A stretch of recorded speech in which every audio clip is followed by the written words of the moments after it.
Alabaina gizonaren aurpegia ere ikusezina baldin bazaio, maskara baten atzean eskutatzen duelako da. Magriteren margo ezaguneko sagar berdea bonbin beltz batekin, baina gorpuzkeragatik eta jaskeraren seriostasunagatik zaharra deritzo.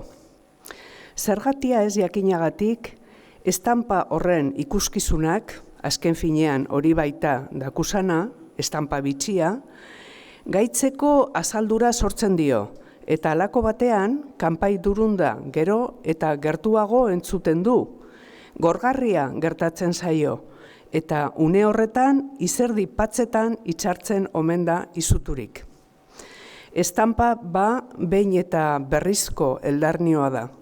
Hain da berriz eta berrizkoa, non goizetan umorerik gabe edo aurpegi txarreko jaikitzen denean, espaidiote galdetzen lo ondo egin duen, baizik bartere amesgaiztoa etorri zaion, zuzenean. Juliak ezagutu zuen egun hartan, amesgaizto horren desgripapen soila egin zuen, harira etorri gabe. Hain zuzen, erakusteko, edozein muturrek balio duela historia baten matazaren aritik tiratzeko, eta ondoren, umetan, denpora pasa, jendeari jarraitzeko zeukaten ohituraz jardun zuen.